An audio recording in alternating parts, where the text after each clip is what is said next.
Mike Taylor Live is presented by Texas Cheer Liquor.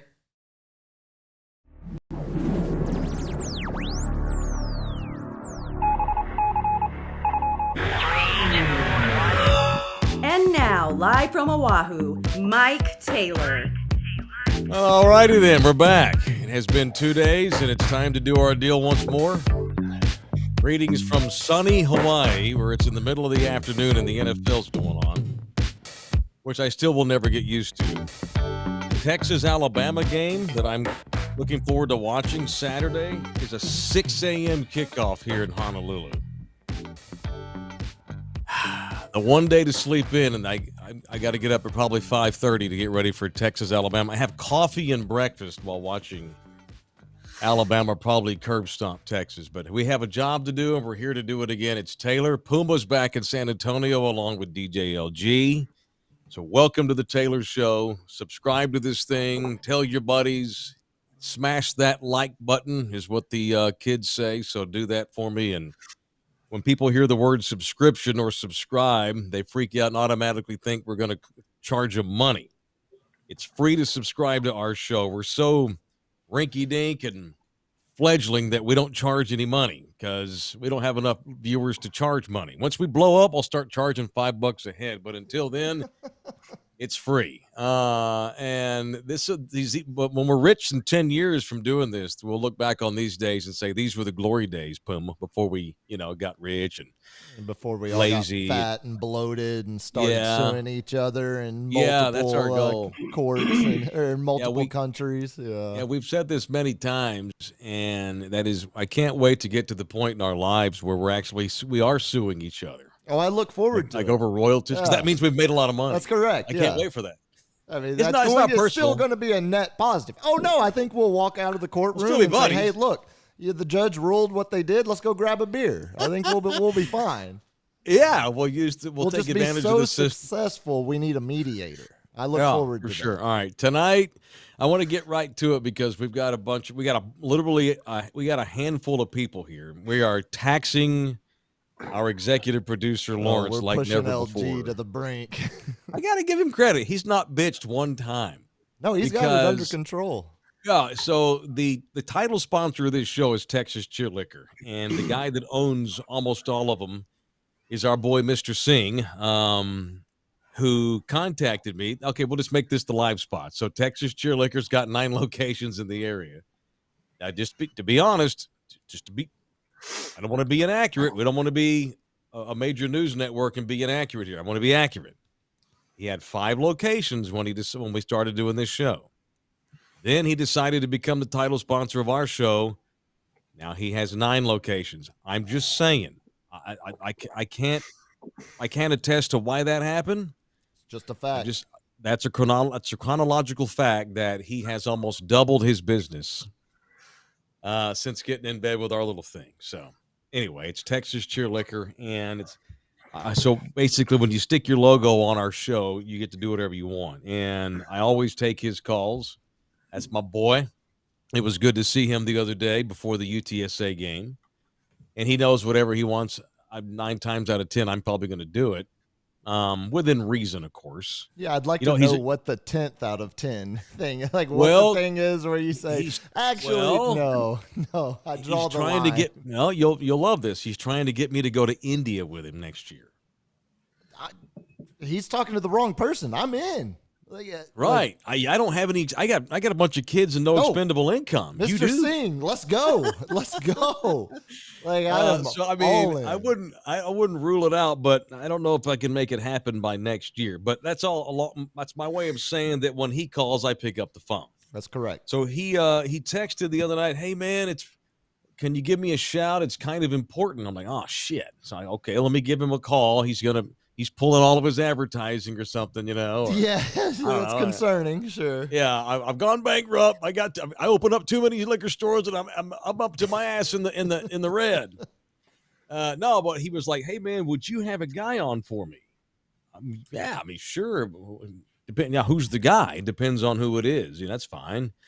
And it started off. It was going to be one guy.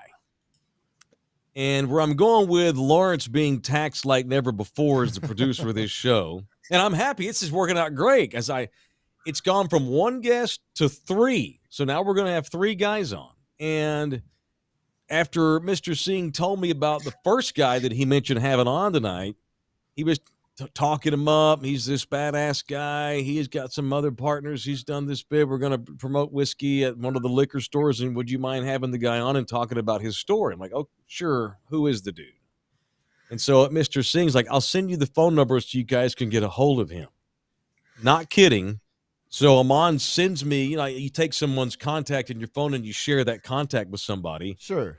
I don't know if Will, one of our guests tonight, knows this, but you are listed in Amon Singh's cell phone as Will fucking Summers. I'm not sure Will. Mr. Singh loves having that shared. Not Will Summers, Will fucking Summers. So Will Summers comes highly, highly recommended. And as do the other two fellows that are on with us tonight. We've got three guys on. I'm going to tell what I know about them, and then we're just going to start shooting the breeze because we got a bunch of us on here. Let's talk whiskey. We can talk about their story, talk about how they got connected, and just everything where they live. We can just get all up in their Kool-Aid here as much as they want us to for the next half hour or so. So we have three guys on. A guy called Will Summers, who's Will fucking Summers in Mr. Singh's cell phone. We have a guy called Lassiter Skidmore, who I've already said sounds like some sort of pro athlete now batting. Lassiter Skidmore, right field, right?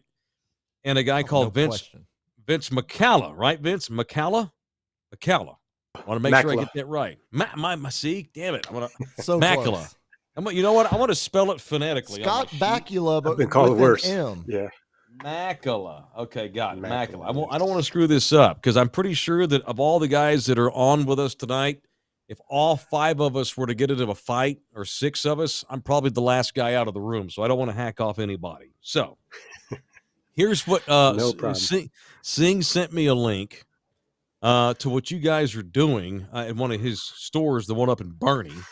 Now, this isn't until November the 9th, but he wants to hype it. And the guys, I'm happy that we're all able to get everybody together at once. And one of the guys has a 4 a.m. wake-up call to catch a flight. So I want to get to this as soon as we can. But what's going on in November, and hopefully I'll be back home. I can go up and attend this and hang out on Wednesday, November the 9th, starting at 4 p.m. at the newest Texas Cheer location in Bernie, Texas. It's being called Whiskey and War Stories, featuring Mark Nutch. Hope I got that right. Will Summers, Vince Macula, and Lassiter, I'm assuming, is part of this too. I'm going to read the little write-up that Mr. Singh sent me. Here we go, right here. Okay, that's a cool little flyer. It says, the Green Berets of ODA 595 were the first U.S. Army Special Forces unit to enter Afghanistan following the infamous 9/11 attacks. Hear the story told from their point of view, with never-before-revealed details of the campaign and how close they came to failure and death. Admission to this special event includes a presentation by ODA 595 team members, including Mark and Will and Vince, a signed bottle of Horse Soldier Straight Bourbon, dinner, and they're going to pass out some they're going to have a tasting going on, so you can buy tickets to this thing and listen to their story that night and sip some of their whiskey. And a portion of the sales will go to VOSBO, VOSBO. It's a nonprofit-based company in Bernie whose mission it is to support veteran-owned businesses in any way possible. And also a part of the proceeds will be going to the Kendall County Women's Shelter. Pretty cool. All right, it starts at 6. Mr. Singh's already on here correcting me. It's 6 p.m. Did I say 4? It's 6. 6 p.m. All right, so let's see these guys. Let's see who we got on here with us tonight. All right, show me Vince. I already know, but show the viewers. Hi, Vince. Okay, Vince is in the right corner with a really cool-looking How about that beard? Looks like a professor. Probably wasn't allowed. No professor here. Okay. No, it was not. Well, it was not allowed. Sure. No, it was not allowed. Lassiter's in the cap. Hey man, how you doing? And then we got Will down in the corner. All right, all three of you boys have beards. Were y'all allowed to have beards in Afghanistan? That might be the first dumb question of the night. And did you have them? Did you wear them? Yes, we started growing them just prior to going in. Part of the kind of acclimation, probably part of the acclimation, was it not, to have a beard while in Afghanistan? Or just because you're a badass and you can do what you want? No, you kind of blend in with the other folks there, but it's also something you don't have to worry about shaving every day. You just go to work. Okay, so cultural. It's cultural more than anything. Yeah. You were not considered a man in Afghanistan if you didn't have a beard. What do you do if you just can't grow one like me? I don't. Mine grows out patchy. I guess it's a tough life, not a real brother. Man. I know, tough life. Cut man. out for it. You run a podcast. You run a podcast in Hawaii. Yeah. That's in the hellscape of Hawaii. That's correct. All right, help me out, Puma. Jump in here anytime. So let's just do this. Who the hell are you guys? Why are you buddies? How are you affiliated? What is the deal? Tell us everything from scratch that you know, and then we'll start filling in the blanks with other questions and such. Who wants to go first? I'll let Will go first. Okay, go ahead, Will. Well, we're affiliated in that Vince and I, Mark as well, we were all on the same ODA, the same Special Forces team of Green Beret guys led that invasion into Afghanistan. That affiliation never ends, never will, never could. But what's keeping us united and kind of focused in purpose today is our bourbon, Horse Soldier Bourbon. We and some other friends and partners have started this bourbon company back in 2015 and are literally leading the way in profits, growth, and forecast in the bourbon industry in America. Lassiter runs the western side of the country for us and puts all these events together. So that's in a nutshell who we are, what keeps us together, and our background together. Lassiter was also a vet back in the Gulf War. You can see the radiation all over the guy. He's still all swollen. Yeah. I was a scout back in the day. Okay. All right. And in Iraq, we had to shave. We weren't allowed to grow beards. Okay. That's interesting how that works from site to site. I just find that intriguing. All right, so joking. So you guys don't look that old. You guys look about our age. Puma's 36. I'm 47. So you guys are Gen Xers probably. Yeah. And so what year are we talking when you guys kind of met, and who was first to come up with then we'll get into who was the first to come up with the bourbon idea? How's that? How does some buddies in Afghanistan, how's that turn into, hey, let's start a whiskey company, our bourbon company? Why not? How's that go? Well, Scott Neal, John Coco. Scott Neal was one of the initial invaders. So that's what we call all those fellows who went in on those first nights or two. Scott is a guy who he could sell MREs to soldiers. You know, he likes making money. He's an entrepreneur by heart, by spirit.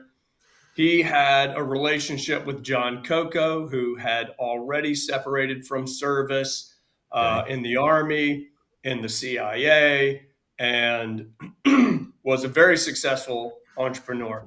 So he was going to mentor Scotty. Scotty and John came up with the bourbon idea.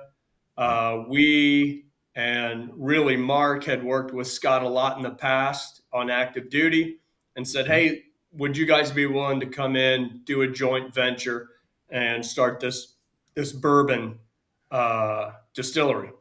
And so slowly but surely, we trickled in and said, yeah, let's get behind this, and we've been doing it ever since then. And we're the fastest growing bourbon distillery in the United States. Wow. How many people work for the company? I guess it's a lot now. No, really, we got about 15 guys. Wow, that's awesome. And we're producing and growing at the same rate of companies who are employing 1,000. And I think it's our business model that really takes us straight out of the unconventional warfare handbook, really, is we can't, 15 guys can't reach the entire nation. But our idea, our concept is that we reach people like your viewers, and we have a personal connection with them by the end. We go all over the nation and we meet with really some very intimate groups of people, sometimes 30, 50, sometimes 500, 600, 1,000. But we connect, humbly, thankfully, in respect to our country and our heritage. And we turn over a bunch of heralds, 500, 600, or 30 heralds for the company. And the people say, man, we believe in this. This is the American dream. This is veterans taking their military skills to the streets and being productive in our country. I'm always, every time I talk to veterans, soldiers, sailors, and especially veterans of Afghanistan, Iraq, I'm always like, I don't ever want to like if I ask you, I don't want to be like, oh, give me a good old war story. I'm always weirded out to do that. Like, I want to make sure that guys are comfortable. Obviously, you guys are. You wouldn't be doing media and such, but I don't want to exploit anything either. But like you guys were part of a pretty historical group of people that went in first. As you said, I would have never used the term invaders. I find it interesting that you call yourselves invaders. That's kind of cool. I guess the question is, can you give me there are one or two things where you guys particularly bonded pre-bourbon? Like, what made you guys such buddies? Or just, because you said you're brothers for life, obviously. Why is that? Take me through those early days, your own experiences, I guess, that wound up kind of leading you guys together as a group. How are you guys particularly connected other than the bourbon idea? Well, I can speak to some of that. Me and Will go back to 1998 when we first met on the team. So we're both commo guys. That is our role on the team. It's our special skill basically, and that was in 1998. So we had been on our team, which is ODA 595. It's a designator for our A team, and teams are very small.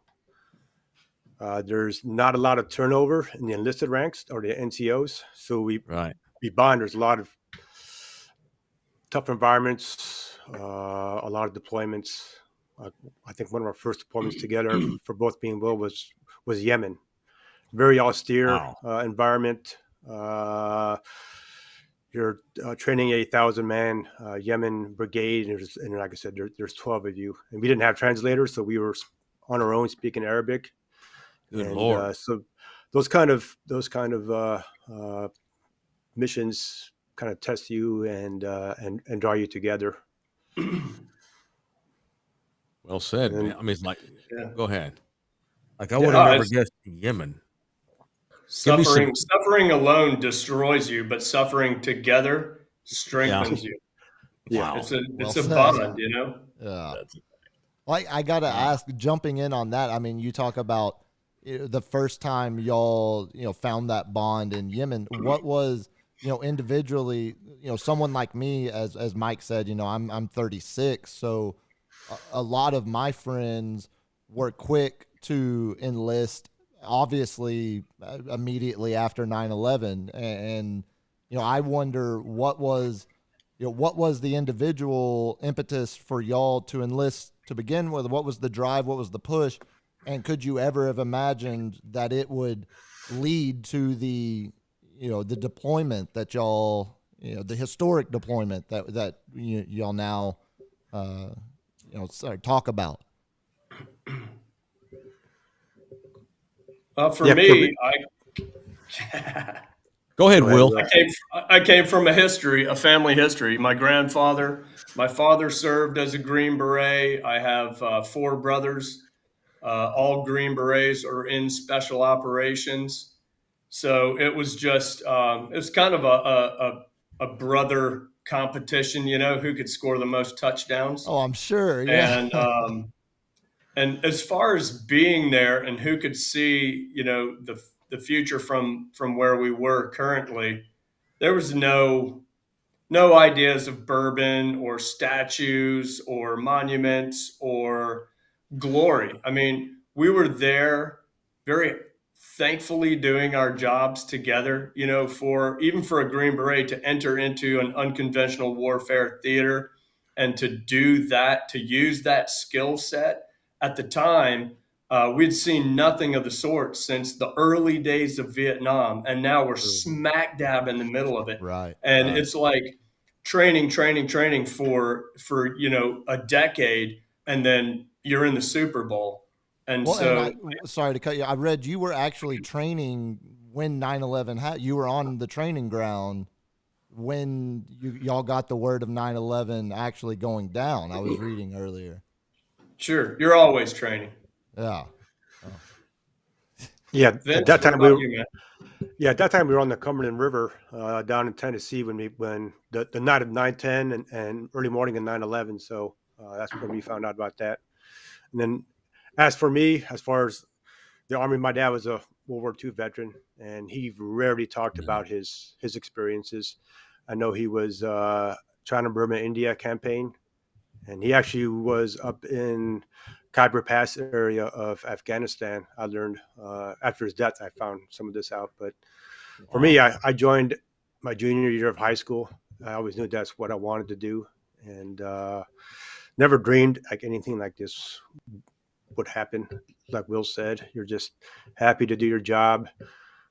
Special forces, I think, draws the kind of guy that likes to work in the background without any kind of fanfare. So it's very weird, I think, for It's most so of us, funny though. and We awkward. make them heroes. You know, like y'all, like those are the, like you say, you know, you're the guys that want to work in the backgrounds, but you're the ones that always, you know, end up being getting the most exposure. I would just, that juxtaposition is funny to hear you say that. Yeah, I think it's just for the most part our personalities and just working in small teams as well. I think that kind of draws us in, and it's to me it's a higher level. Prior to going special forces and the other army units, you tend to see a lot of folks that you may not really align with morally or ethically, but special forces, you see a lot more of a professional soldier. Lassiter, I'll ask you about that because, like you said, Vince was saying, like some guys don't want to talk about it. Dad, he didn't know that stuff about his dad till his dad was already gone, and I totally, I understand why that would be the case. But I'm just glad there are guys like you. I'm assuming all three of you guys are fairly outspoken, or you wouldn't be doing stuff like this.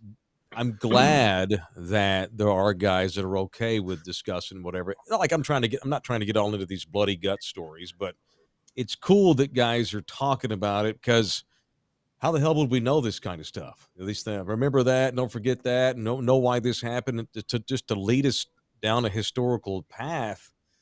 I'm glad there are guys willing to give us some of the details, the real stories, rather than what you see on TV or whatever. So, talk about that, Lassiter, and how important you think it is for guys that want to and are able to be outspoken and just tell us what the hell happened all those times. Well, I will say this: when we go to events and we have events like the one we're going to have on November 9th, um, a lot of veterans show up to these events, Yeah. and they all have a story. They all sit there. It's like a brotherhood. It's like a fellowship. They will come to an event where me and Will will be at, and they will stay the entire time. Like if we're at a liquor store, like at Texas Cheer, and we're doing a bottle signing. Literally, we had guys that showed up before we started, and they stayed through the entire time, and they just stood there. And when they got a chance, they would talk to Will, they would talk to me, and they would tell us about their time in the military, what they did, different branches, different stories, different eras. I mean, we're talking guys that were in Vietnam all the way to now. So I think that it's always good to talk about if you're comfortable. Some guys aren't comfortable with talking about it because for whatever reason. And, Sure. Obviously those guys aren't going to say anything, but they still like to come and be around guys that have shared similar experiences that they have. They feel comfortable. Mm-hmm. So it's, I encourage any veteran that's listening that sees this, if you want to come out to one of, you don't have to come buy a bottle, just come out, hang out with us, talk to us. Will's a great listener. It's therapeutic. I think what you're getting at, Mike, is some of the things that happen in country that that you just nobody knows. Nobody hears. For us, the only thing that set us apart from all the other initial invaders is that we were on the back of horses.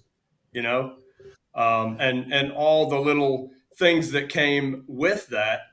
But I know for a fact that to the man, when they showed up on horses, we thought, hey, that's cool. Where's the four-wheelers, dude? Right. We're What like, the hell? let's get some supercharged Tacomas in here with gun turrets and things on it. That's what we want. And they never showed up. So for us, one of those big things that not only defined our mission, but has been part of, just some of the fireside chats that we have today is the fact that we never knew that was coming, and the hardships that come with that. If you've never ridden a horse before, like Vince and I certainly had not, you don't just jump on the back of a horse and ride it for, No, 6, come 7, on. 8, 9, 12 hours and then think, well, that was better than walking. In fact, it's the opposite. You're thinking, get me off of this thing, Yeah.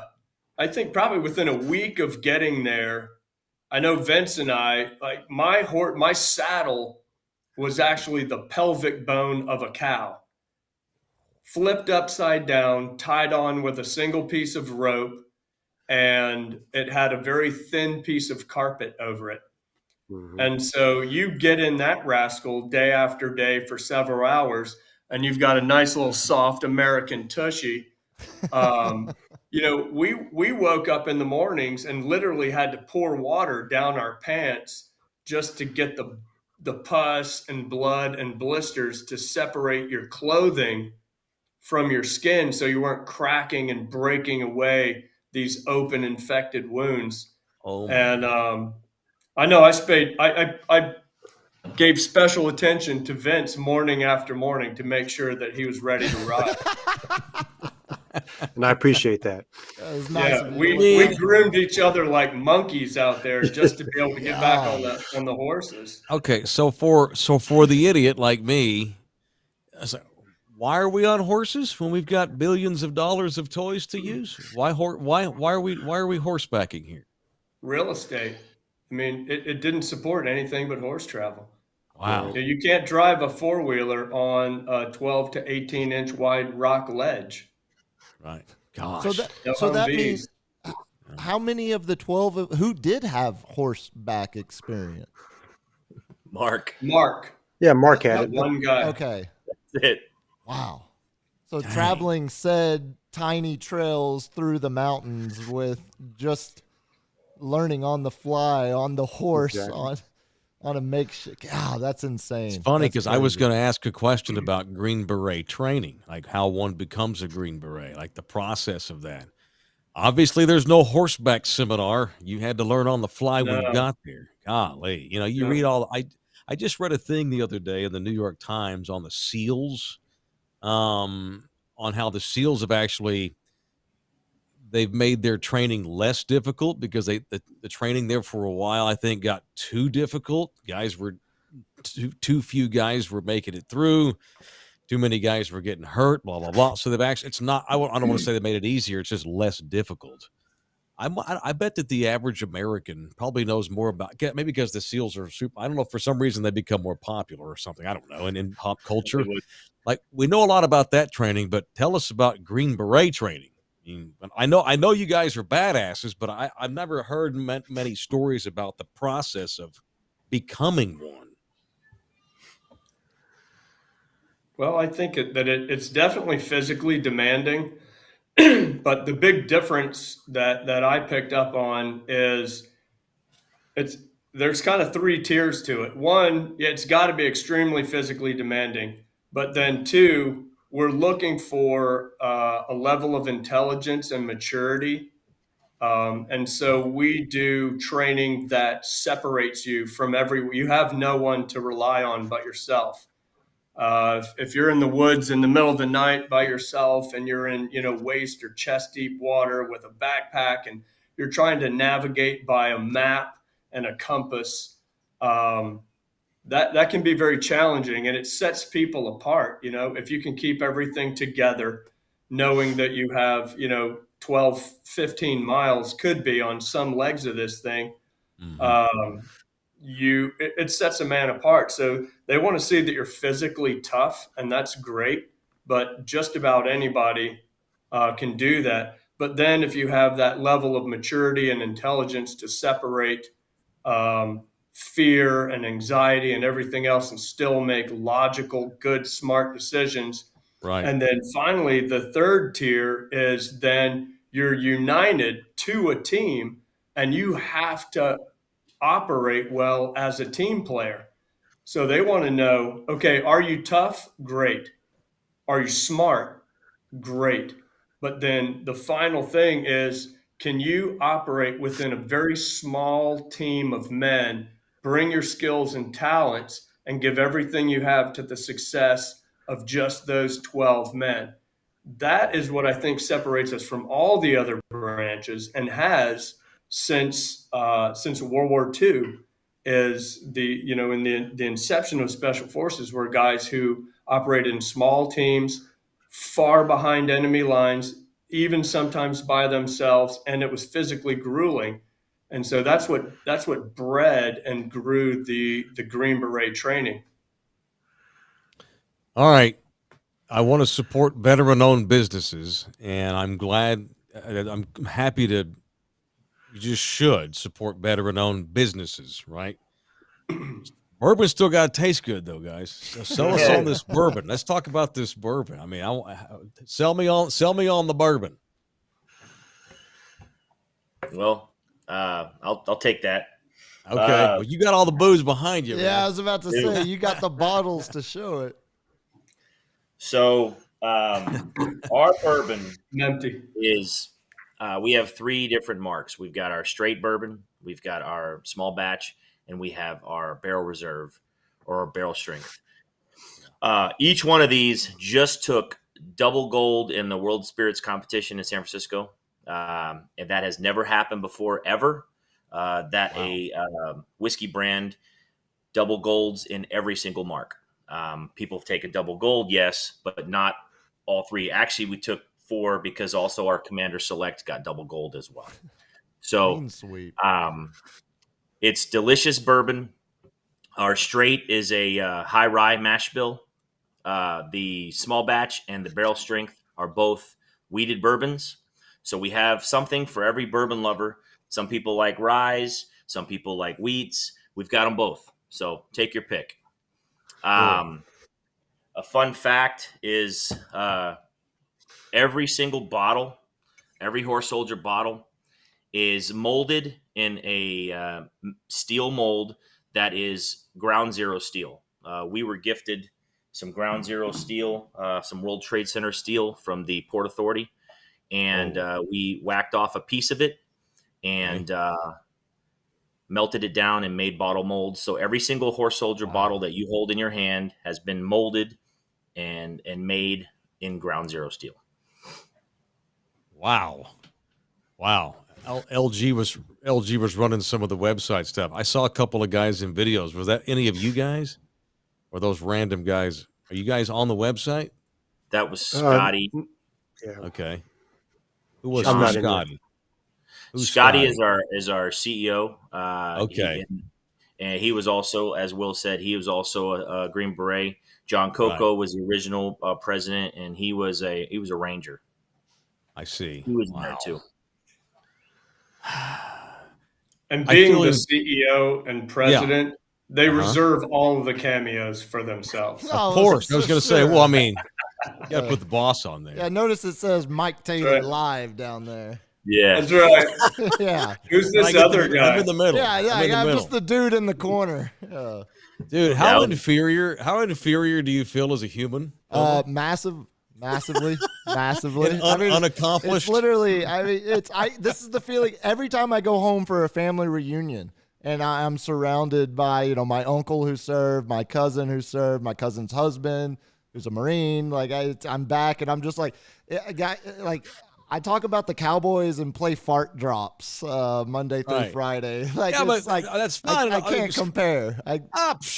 Rangers and Green Berets. That's fine. But then they also have this like badass bourbon company. I mean, God, and add that on what are we top. doing? Yeah. What are we doing? I like to drink bourbon, but I mean, outside of the only alcohol I'll probably ever make is from a jail cell. Like, no, it's like Stop. I'm nowhere close. Like, Old punch. All right. So what's right. next for it? What's next, fellas? Like, you just keep it on and promoting the brand and getting rich on bourbon. What's the long-term goal? Well, Well, the goal primarily is to get rich on bourbon, which we're still working on that aspect. The building and promotion part of it absorbs most of the income. But to get out there, it's not just about the bourbon, which is, obviously most of it, but we're also, I think, making a statement for other veterans as far as we can be comfortable in taking the skills that we acquired in the military and turning those over into any market really and being successful. And it's it's doing what you know. If you know something and you're an expert at it, maintain it. So instead of changing everything we knew and trying to become civilian minded and civilian marketed, we just said we're going to do what we know and make that work here. Everything can be your battlefield. And if you just take the skill set that you have and you're an expert, anybody who's an expert can go. This podcast, obviously, you guys are experts. You're going to take it to the top. That's what you do. You just take what you're good at and you keep going until you get there. All right. I'm so glad to have Even you guys if you in have the room. really long hair. that's okay. Even if you have really long. Thank Look you at for that. the Look dig. at that. Thank you for the dig. That's my guy. Also, I can't grow a full beard. That's why I just have a you can't. mustache. Yeah, I wouldn't have survived. We'd be but I screwed. can ride a horse, and I grew up riding horses, so There I you can go. at least say I've Rock got what that. you got. That's right. Like, I love having guys like this in the room, Puma, because it also it's like because all my knowledge, I'm not even sure if it's called knowledge, but whatever information I have on military and veterans and guys, and we're based in San Antonio, which is a huge military town. Texas is a huge military state, but mostly what you see is problems. Guys are hooked on pills, and the suicide rates are high, and they are. I don't want to make light of that at all, but having these guys in the room, not every veteran's depressed or having issues, but there's got to be a reason why the numbers are high. When you guys decide to become a veteran-owned business, and now you're inviting veterans out, guys that may not be able to talk about experiences, did you take that into consideration? Like we might actually be able to, through a bourbon company, maybe do some good for some guys out there that might be struggling, that aren't sure that are still trying to find their path in this world.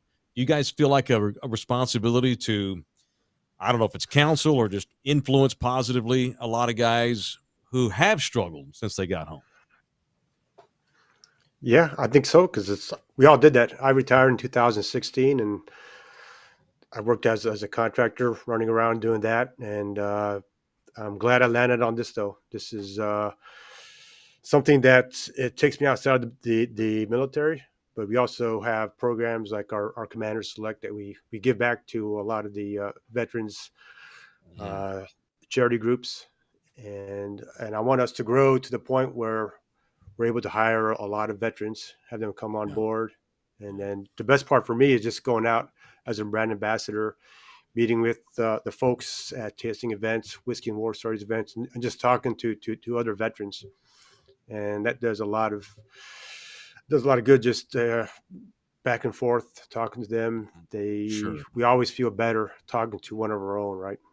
Sure. Yeah. Well said. Well said. All right. Well, look, guys, I know. Well, I guess Will's got a 4 a.m. wake up call. I think. Where are you going? If I can get up in your personal business, why are you flying so early? Where are you going? Give us your full flight New York. itinerary. Yeah. Yeah, heading to New York. We're doing some fundraisers and some other things up there in the city. Okay.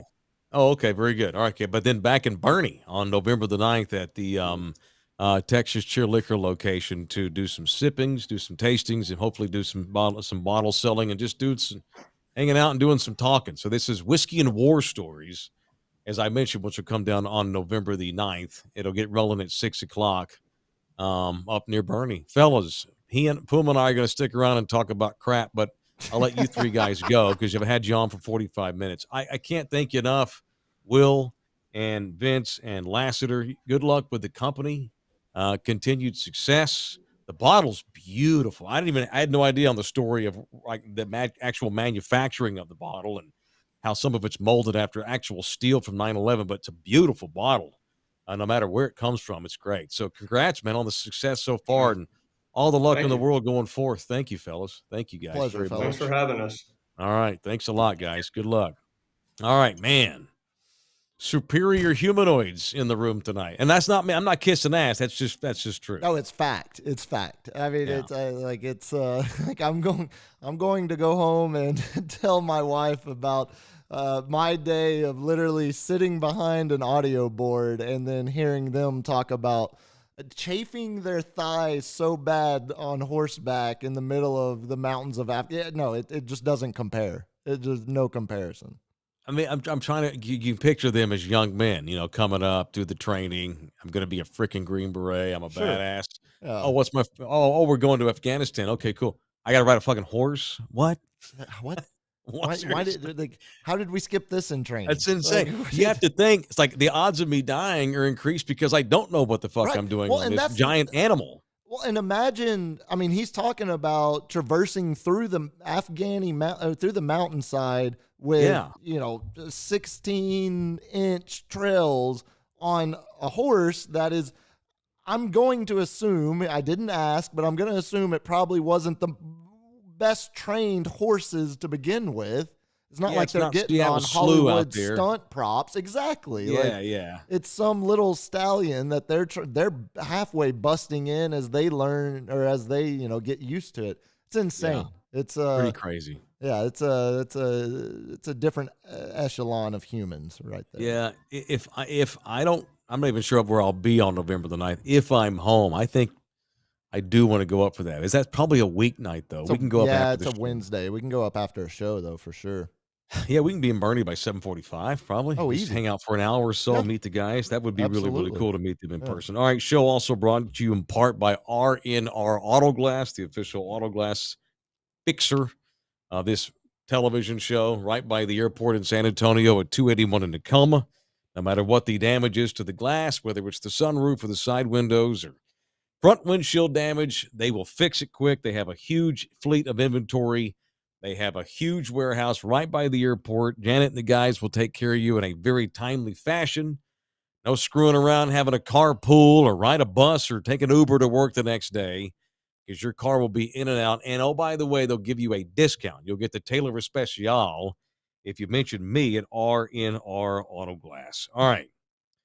Subscribe to our show. You can participate in the super chat. We also invite everybody to jump on to the buymeacoffee.com/Mike Taylor Show website. You can also shoot us a tip there, support Puma's smoking habit, and keep us employed by being able to produce these shows that do cost money, and there's maintenance involved and all that kind of thing. So, wow, it's cool to have cool guests on. And when Amon reached out, I for sure was going to oblige him, but then to have it actually turn out where the guys are really cool and just turns into a really good visit with some good people. So that was pretty badass. All right, we can read some of the messages if we want here in a minute. What is the football score? Now, I'm not trying to get people to turn away and watch football. Buffalo rolling. Up by a touchdown. Okay. What is it, About 14-7? 4.5 left in the third. Good Lord, it's so crazy how Drop. late it gets. That's a drop. It's insane that there's only 4.5 minutes left in the third quarter, and it's still broad daylight here where I live. Yeah, it's like you talking about the UT Alabama game. That's literally like when Chelsea plays in the 6:30 a.m. window. It's brutal. I usually, what I'll do at least, well, actually, no, Premier League, not so much because there's no commercial breaks because they actually do sports right. They're not socialist about their sports, just about their governments. No, there's no commercial. Your favorite. That's correct. Yeah, like I tell it, like that's how it should be. You got it all figured out in Europe, baby. The sports should be the capitalist, and let's have a social welfare system when it comes to politics. Indeed. No, you can start like an hour late and probably be caught up by halftime. And then let's be honest. I mean, at that point, how much are you really going to be paying attention to a 30-point game in the late third quarter? Probably not. No. That's because I anticipate Bama to get out way ahead, and the first half is the only half that matters probably. Because if I wake up late and put the game on at 8:15 a.m.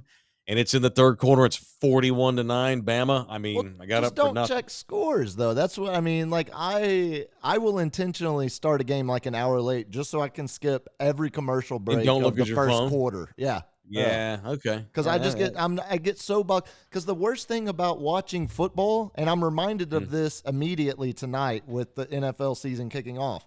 Yeah. You get a kickoff and then a 4-minute commercial break. And then you get a 3 and out, you got a 5-minute commercial break. And then you've got you get a long explosive touchdown pass. Then you get a 6-minute commercial break after the extra point. Like it's so choppy. It's so interspersed with buy this, think this way, act like this, capitalism. And so like we're jokingly, like you get some action in the 5th minute of a Premier League game and you don't have to worry about them cutting the commercial because of a quick goal. I mean, it's driving me insane, but that's why I'll skip it for the first quarter to skip the ads, but then I can't handle being behind. I got to be and of course, college games also take 4.5 hours, so that's correct. Amidst all the commercials and timeouts and shit, the games themselves just take a long time. All right, gosh, this show flew by.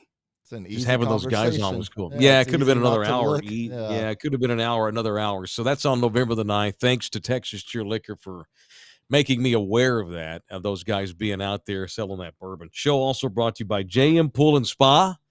It's lots of fun to have a pool. It's lots of fun to have a spa. It's lots of fun to have both, but it sucks to clean it. Sucks to keep it up. Sucks to keep the maintenance up. And JM Pool and Spa specialists of South Central Texas there will take care of it. They're kind of, how do I explain where they serve? Northern San Antonio, into the hill country, swath there. Yeah, that's south of Austin. Yeah. North, South, Central Hill Country. That's where they serve. It's Boulevardy North. Sorry, Boulevardy North. Yeah. Just you will not believe what just happened. The Rams scored a touchdown on a pick six. No, it's even better. LG, I sent it to you on Twitter. Get ready to pull that up whenever you have a chance. This literally just happened. This man does not miss. This man never misses an opportunity to spoil a good eulogy. This man never misses a good opportunity to spoil a bad apology. This man never misses an opportunity to hit a dinger to left center that makes it a 4-0 ball game. Pull this thing up there. What did I miss? I don't know. I'm watching it for the first time with Surely you. not. I thought he was hurt. There we go. This is fake. They're doing this today. They're honoring the passing of Queen Elizabeth II, who passed away earlier today. Nice moment of silence. Beautiful words from Dan Baker. That one's hit well out to right center field. Duvall's going back to the scoreboard. It is gone! 3-run opposite field home run for Castellanos. No. They're doing this today. They're honoring the passing of Queen Elizabeth II. That's fake. Who passed away earlier He's today. Hurt. Nice moment of silence. Beautiful words from Dan Baker. That one's hit well out to right center field. Duvall's going back to the scoreboard. It is gone! 3-run opposite field home run for Castellanos. Castellanos? I think he might be. God, it would have been amazing, though.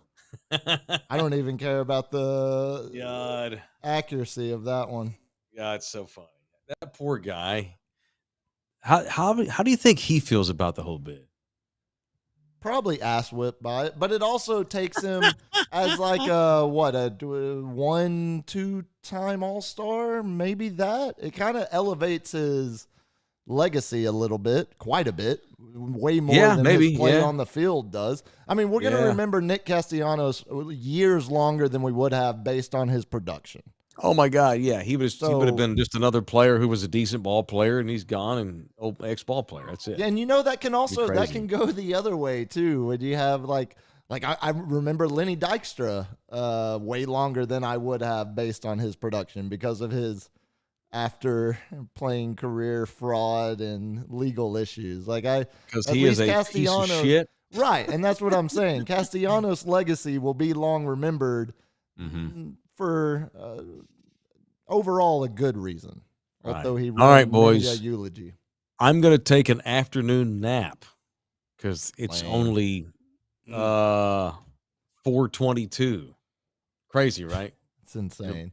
Watch the So- fourth quarter of the football game. Have a beer. 7:15 Cowboys kickoff 2:15. 2:15. It's like the normal 3:00 afternoon window. Yep, It's middle not of the that day. different. Yeah. Yeah, and when they have a noon kickoff, it'll be 7 a.m. God, do you understand how sloshed I'm gonna be by the time we get to the the first episode of Overreact? With the good Lord blessed us with a Sunday night game on week Yeah, he one. did. He did, yeah. It'll be late afternoon for me when we go on the air Sunday Well, night. you'll It's pretty carry that crazy, thing yeah. since your name's By the on way, it. LG, so I got this in the mail today. Oh, update. What do we got? All This right. is my It's a curtain. backdrop. Okay. Backdrop. Some sort of I'm backdrop. not going to open it till the sticks get here. So what's next? The big. Yeah, they should be there do by you call that? Saturday, apparently. All right, cool. We'll As see. soon as I get that, I'll call you and you can walk me through how to put this together. Although it can't be very hard. I'm assuming. Nah, you might Okay, Surely. you might need to find some weight for the stands, but besides So that, find some weight, like just some something to bricks. weigh down the stands. Hey, I just make so my they don't kids fall stand on it. over. Make my kids stand on it. Yeah, there you go. just Yeah. put, you know, just Hold it's- what you got, kids. All right. Well, provided we get the mail on time on Saturday, I'm going to have a black backdrop behind me because Sunday night rather. So the next time you see us doing this show will be Sunday night when the Cowboy game's over, about 5 minutes after it's over. It is Cowboys Overreact on this YouTube channel with Puma and me and DJ LG. Wow. Right, like I said, about 5 minutes out, and you'll be nice and sloshed, and we'll talk Cowboys. So LG, are you not in town next week? What's the status of this I Mike leave Taylor at 4 live show? a.m. right after our Cowboys show. What? Yeah. Good Lord, yeah, he's out I'm of on town a flight next at week. 4 a.m. And he's gone all Whoa. week. Well, I have to be. You're at the off. airport We're at off 4 a.m. next week, so we're not gonna Yeah. do shows Tuesday or Thursday next Oh week. yeah, programming reminder. We are off next week. Yes. Oh, Okay, we're off. okay. Literally, no one told me. All right. No one Spike told Lee me. drop. Yeah. Yes, I will be at, Okay. at the happiest place on earth. Why are you Epstein going to Island. the porn shop of Las Vegas? You know, Why are you To going? get You happy. really going to Disney World? I'm going to Orlando, but not, Okay. not Disney Oh, World. ugh. But, For a yeah. job? Doing Yeah. a job? Okay, cool. And it's supposed to be thunderstorming the entire time. That's Are y'all supposed to be Florida for you. outside? No, thank God. Oh, okay, cool. All right, so no Mike Taylor It's an lives indoor next Tuesday orgy. or Thursday. So we'll have, good God, we'll have Cowboys show Sunday night, and then you won't see us again until the following week when we do the Cowboys post-game show again. What's week Exactly. 2? I haven't even looked past week 1. Bengals 3:30 window. I think. Jerry World? Hold on, I get the schedule. Yeah. Let's Jerry check World? the paper. Game Let's 2. check the record. Bengals 325 CBS. Yeah. Well, is Okay, it so- at home or It's in- home. Home. It's Okay. Dallas. Yeah, Jerry World. Yeah. And then That's week so 3 is Giants It's 7:25. at New York Giants 7:15 Is that a Mike, Monday? on ESPN and ABC. So Monday Monday Monday night. night football. Okay. Wow. Monday Night So we'll have a Football, Monday week 3. post-game show and Mike Taylor lives Tuesday, and that'll be a busy-ass week. Mm-hmm. That's All right, 3 so no weeks Mike from Taylor now. lives next week, but we'll have Cowboys Sunday night. So don't forget, after the Cowboys game, tune us in at least for 20 minutes or so. It's a late game. Everyone's going to be and hammered. LG's got a flight be now great. at 4 a.m. apparently. It's gonna be great. I gotta be at the airport at 4. We got to do at least 45 minutes, though, I would think, right? Oh, No, we're doing we're an gonna hour. do an hour. Okay, an hour. Okay, it's your fault for scheduling poorly. Okay. No, I'll stay up with LG. We'll just do it all. We'll pull an all nighter. Oh man. Fuck yeah. All right, cool. All right, that's it. Thanks so much to our partners at R&R Auto Glass and JM Pool and Spa and Texas Cheer Liquor. Thanks to the former Green Berets, Vince, Lassiter, and Will, and the boys at Horse Soldier Bourbon. How badass are they and that whole scene? All right, that's it. We're done. We'll see you boys Sunday night. Cowboys Overreact on this same channel. Be looking for it. Love you hard. Oh, come back, you puppy! Mike Taylor Live is presented by Texas Cheer Liquor.